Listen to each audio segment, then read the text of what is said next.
Hello everyone, welcome to Animal Communications Adventures. I'm Nicole. And I'm Courtney, and we are very delighted that you are visiting with us today. This video, we're going to be speaking about getting the most out of your communication whenever you have your animals read. And basically, it all comes down to we want to make sure that you and your animal are going to be getting the best possible reading or communication that we could possibly do for you. You know, we want everyone to succeed, but we also understand that there are certain things that everyone has to keep in mind because these are paid readings and money is very, obviously it's very valuable to everyone. We want to make sure everyone is getting their money's worth out of everything and getting exactly what they want as well. So the first thing that we want to speak about is keeping an open mind with the information you're going to be getting. So as we spoke in other videos, if you've watched them, animals will sometimes speak in symbolism. And so sometimes we'll get communication or information that's a little out there. It doesn't quite make sense. And we have to sort of, with your help as their owner, put things together and try to, figure out what the deeper message is. So you just have to keep an open mind, and understand that things are not going to be like direct to the point. And as we also spoke in another video, that the animals will be telling us things from their perspective, which sometimes is totally different from what your perspective is. Absolutely. And I also wanted to point out that with communications, don't be fixated on a certain outcome, because you'll see this a lot with, say, let's go with an example that most people know, John Edwards. Everyone knows John Edwards and he does lives and he'll point to people in the audience or messages will come through and then people have to claim the message. Now, one of the things he'll say if you go and see one of his lives is don't be fixated on the outcome or don't be fixated on a certain person coming through, because if you do that, you can actually block the message that's meant for you. So it can just really, if you do that, it can just really block the message that your animal has for you. And there may be something important that your animal wants or needs you to know. But if you're just fixated on I need to know this or I want to hear this in particular from them, it could just block the message and the communication, and it can actually affect our connection with the pet too. So I think you may have experienced that as well, Courtney, with, it can block us. But yeah, so I wanted to add a little bit about that, about just don't be fixated and just let the message come through because it's your pet's message. As long as we remember it's a pet's message and that's what we bring through. Yeah. Like, and that also ties into, as some of you may or may not know, all of this is done through energy, okay? We're all connected through energy. The analogy I like to use is think of a jellyfish, okay? The body of the jellyfish is where like all the energy, is stored. And then the tentacles of the jellyfish are connect to each and every like living thing and even non-living things, because non-living things even have energy as well. That's a scientific fact. So there's like an infinite amount of little tentacles on this big massive body of this jellyfish. That's how I envision it. So but since it's all related with energy, if somebody is very skeptic or they have very any kind of like negative feeling that that they're bringing with them, that actually could possibly throw off the reading. Now, it might not affect every communicator. Of course, everyone is different on how they feel energy, but it's very possible if you come in with skepticism or like I said, anything negative, that could definitely affect the results. Absolutely. And I just also wanted to say that, obviously going on the whole tangent that it's the pet's message, ask questions, and what you think is important may not be important to your animal. So as an example, and I'll sort of break this down to humans. If you were to say to my son, if you say if Courtney, you came and asked my son, how was your day today? And he turned around and said, yeah, no, it was great. I had a great day. And then you relayed that message to me. And I went, oh my gosh, I can't believe he didn't bring up that he forgot his hat and didn't take it to school. Well, it's not important to my son. He couldn't care less. So then to relay that back to animals, animals live in the moment. And so it may not be in that moment when we're asking a question, it may not be that they actually care about a particular event. So if you have a particular event that you want to ask about, the best way to get the best, what is it, bang for buck out of your communicator is ask the question. If it's just, sorry, I'm looking at my notes, trying to do this, two things at once, clearly not my skill. But yeah, if you have a particular event that you want to know about, ask your communicator, ask them, what do you feel about this event? Because the animal may have just parked that event, not even thought about it, won't bring it up in a communication because it doesn't mean anything to them anymore. That moment has passed and it means nothing to them. So, and just always be sure if you have a particular event or situation or circumstance that you want to know the answer to, ask about it. Yeah, you're good. Yeah. Yep. And to on that, if you don't ask a specific question, then you're not going to get a specific answer.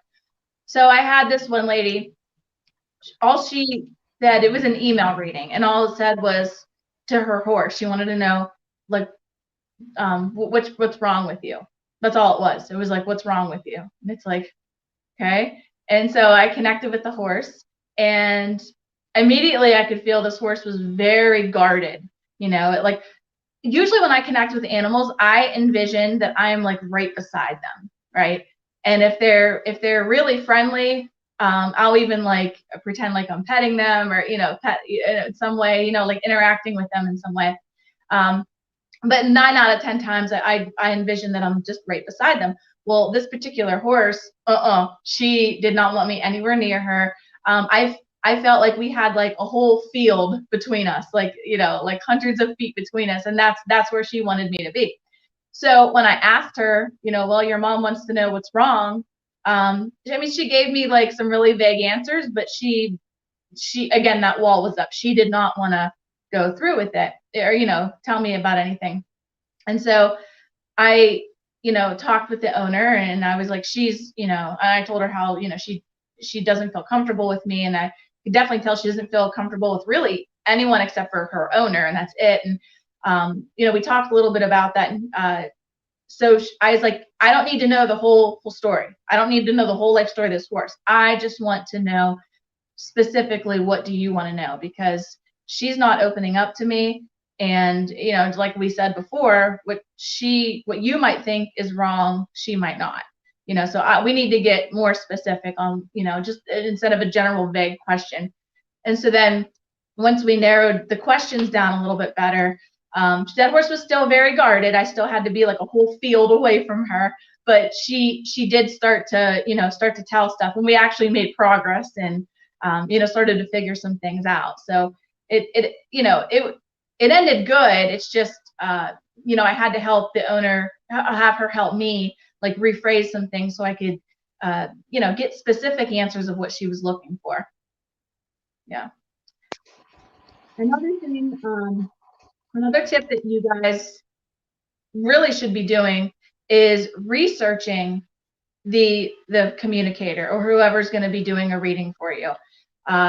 Everyone has a different skill set. Even though Nicole and I are very similar, I guarantee we don't do a reading the same way. We actually don't. I know that. You know that too. We know that for a fact. Yeah. We have different skill sets. And some people have a different belief system. Like Nicole and I are both Christian. We bring God into it. Some people don't. I mean, that's fine. It's to each their own. But and we both had a lot of clients come to us because we have on our website, we advertise that we are specifically like Christian communicators, and that's something they were looking for. I have had clients turned away, like they didn't want to do business with me because I was a Christian. I mean, so like I said, there's no right or wrong. Everyone has their own belief system, but these are just some things that you should research about, before you commit to something. I agree. And another sort of tangent off that is if you want a specific communicator in a specific area, do your research and try and find them. So, for an example, I'm not really big on being a medical intuitive. That is not my area that I want to focus on. There are communicators out there that are medical intuitives and are really good at it. However, I believe that you should never go to a communicator over a vet. You should always, if your animal is sick in any way, always take it to a vet. And an animal communicator should never, ever be used, no matter how good they are, in place of a vet. We are not vets. We cannot diagnose. We can, however, if I'm speaking to an animal and it can make me feel how it's feeling. But so an example, I have done communications where I get itchy skin and the animal has itchy skin, or, I can just feel pain. We're empaths, so we feel the pain, but we don't diagnose. And I don't think anyone should ever diagnose. Also, it's important to let you guys know that if we do let you know if the animal's feeling a certain way, it's similar if you go to a doctor. You don't go to a doctor and say, oh, doctor, my arm's sore. I think there's a slight fracture here. You go, oh my God, my arm's sore. What happens? It hurts when I do it move this way. Like, they need to find actually what's wrong. So to relate that back again to animals is we may be able to feel if something's sore, but we may not be able to diagnose because we shouldn't be diagnosing. Now, Courtney and I both I shouldn't say prefer, we love animals, obvious, we have them.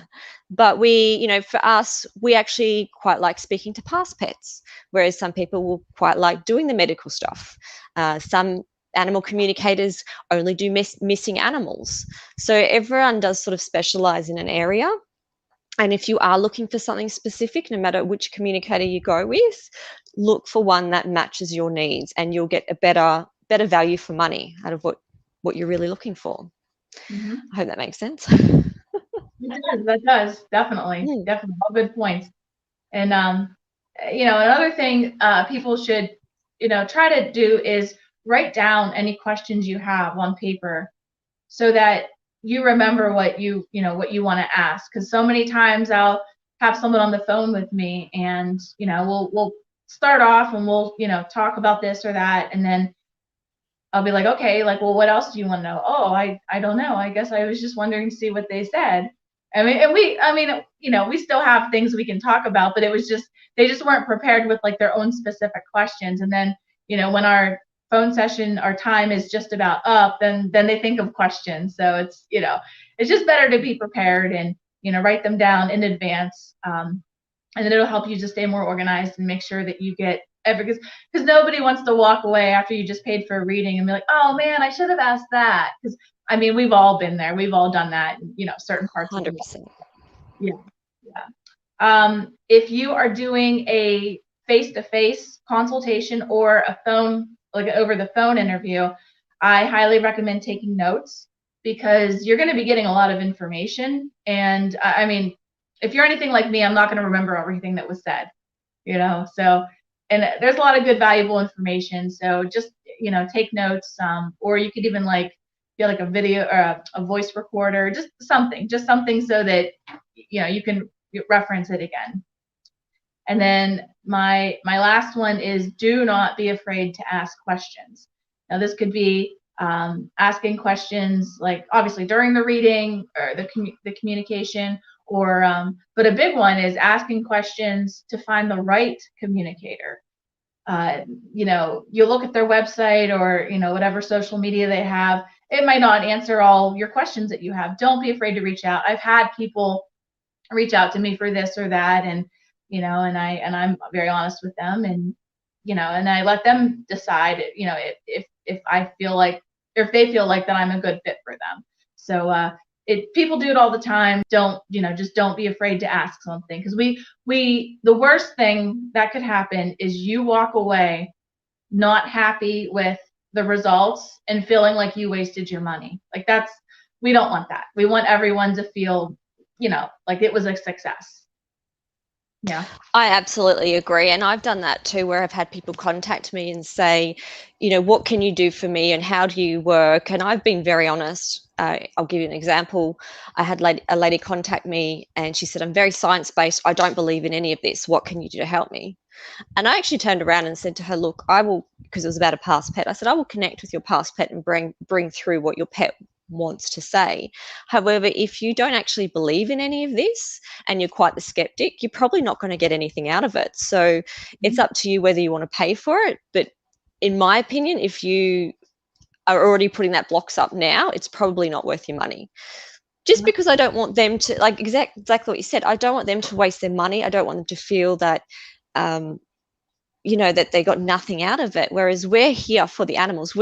That's the other thing too. Even though owners come to us, it's like the animals bring the owners to us.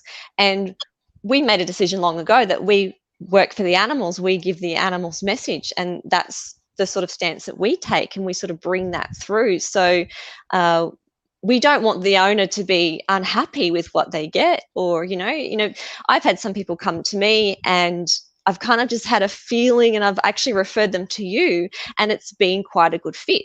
So ask the communicator, make sure you feel comfortable. We're not going to take it personally. If you don't want to use us, that's absolutely fine. There are so many animals in this world. There are so many animal communicators. Find the one that works for you. Right. So, right. Yeah. Absolutely. I know, just for the record for everyone, I do not do lost pet tracking. I don't feel that it's in my skill set, or at least now it's not. But so I refer a lot to Nicole. So you do.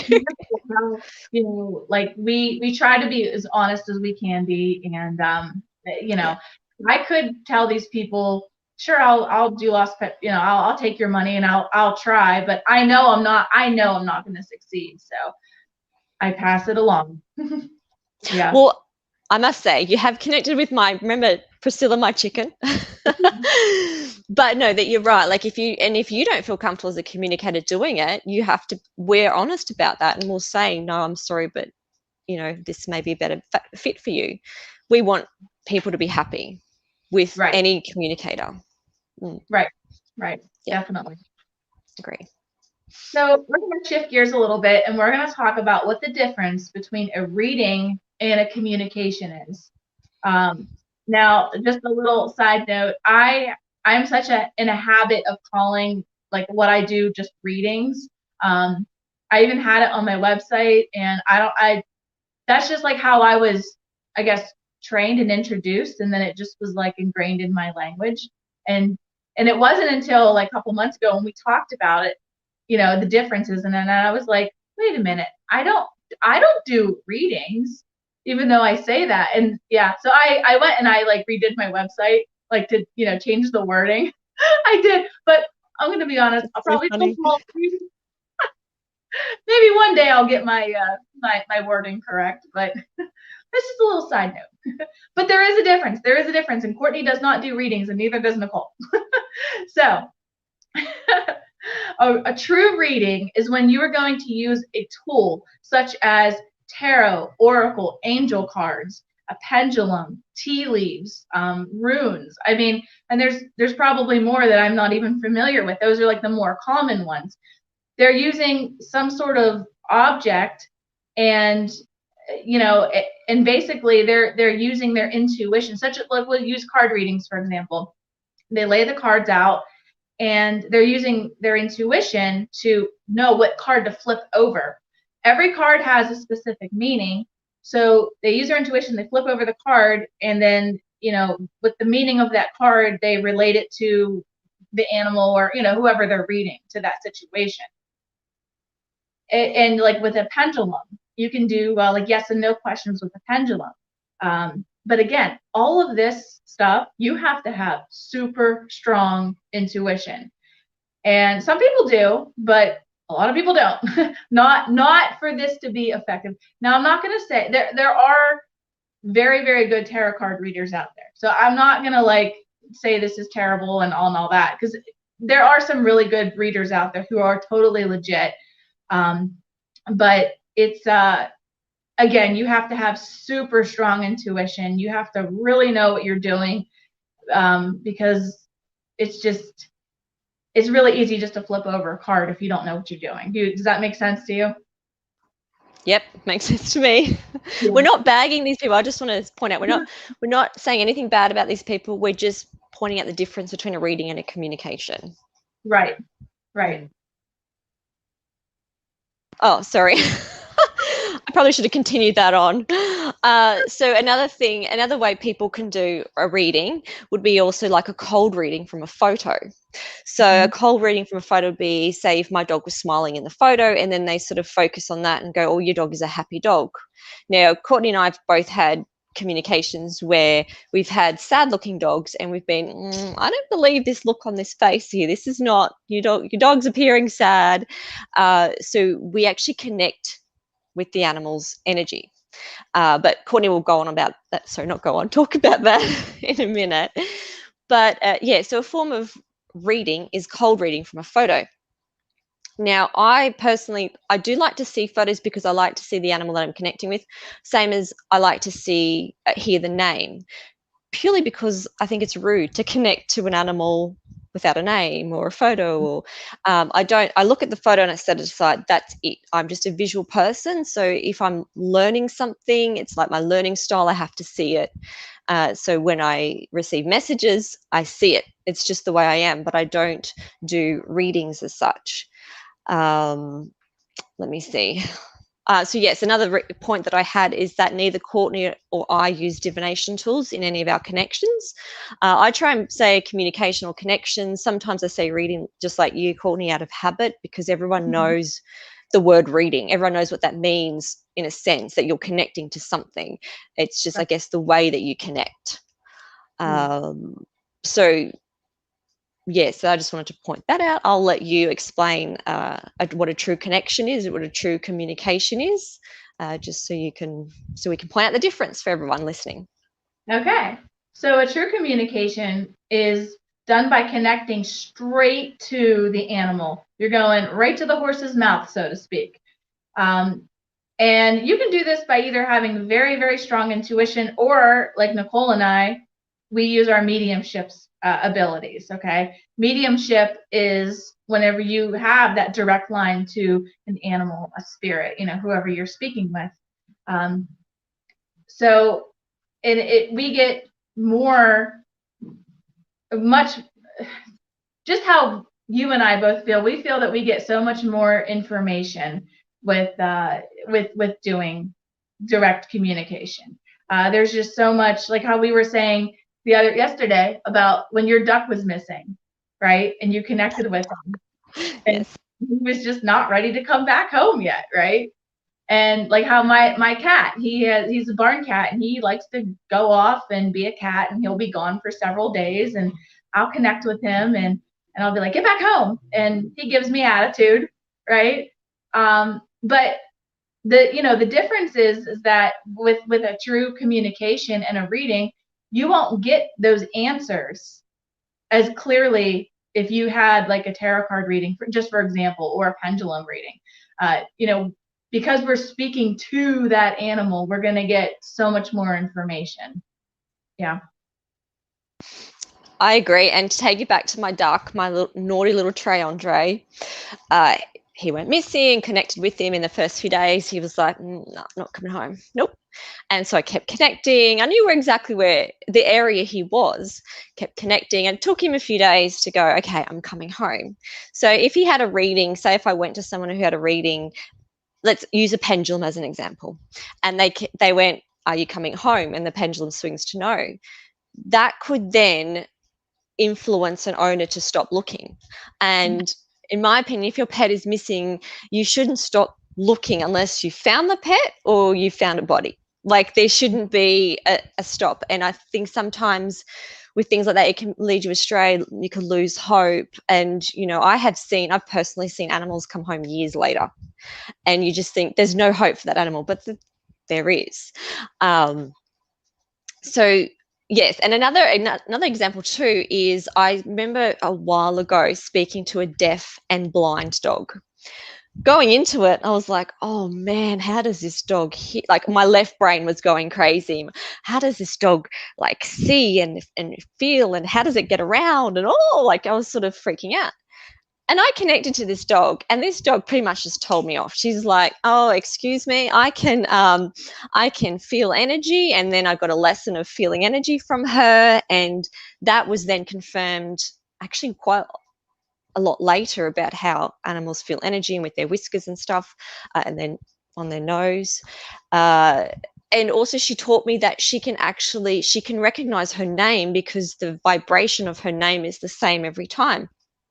And leading into vibration, what we do is each animal, each person has a certain vibration. So we sort of switch the radio station to that animal. So we get the information from that animal directly. So in a connection, we actually make a connection or a communication because we're talking. We don't sort of have cards, because if I'm talking to my husband, I talk to him. I don't ask him a question and then flip some cards. However, again, I'm not saying cards are bad. I actually own a set. I'm definitely not saying it's bad. I just don't use them in communication because I don't feel that we need them, because we can just speak to an animal. Just like an owner can speak to their animal or pick up the information, we can all do it. We just have to learn how we receive the information. So I hope that sort of explains the difference between a reading and a communication. What we do are communications. There's nothing wrong with a reading. Same with mediumship or with humans. You can read the energy. Psychic reads the energy as well. Mediums also with past to the medium. I've actually received a vision of how mediums work from the spirit realm, the veil in the middle, and the natural world, and how we receive the information. It's pretty cool. But bringing it back to animals, we sort of turn that dial just to that animal and we connect and have a conversation with them. So I hope that's pretty much it, isn't it? Yeah. And so this just, it all ties back to researching about your communicator, Yes. And like you said, we are totally not bashing, people who use any kind of tools, totally not, because everyone has their own skill set. Like we said, everyone does things differently. But this is why you need to research your person. If you're looking for someone who does a pendulum reading, that's fine. They're out there. I'm sure there's some successful one. I know there's some successful ones. So just research, ask questions, know what you're getting. Because again, we want you to walk away with answers. We want you to, feel like, progress has been made in some way for whatever you need with your animal. We want you to feel like, you got your money's worth out of it as well. Because Lord knows everything comes down to time and money in this world, right? Absolutely. Yeah. No, I think we've covered quite a lot. And if anyone has a topic that they want us to discuss, please let us know. You can even just hit up a message, either one of us, on our Facebook page or an email, and we're happy to discuss it. But we want to make sure all these broadcasts, I guess, are for you to help us and know about animal communication, because it's, even though there's quite a lot of us, it's still somewhat not very popular in certain circles. And I think there's just so many more people speaking to their animals than they realize, and getting that information, and it's just like, oh, I just want to bring it to them. So so I hope this helps. And Courtney, did you have any last words before we finish up for this month? I think we covered it all. Yeah. Okay. Cool. Well, we'll be back next month. We're doing monthly broadcasts at this stage. We may do fortnightly, but see, again, time and money, see how we're going, because we have so many things to do and communications and stuff as well. So, but yeah, thanks everyone for listening, and we will see you next month. Okay, bye.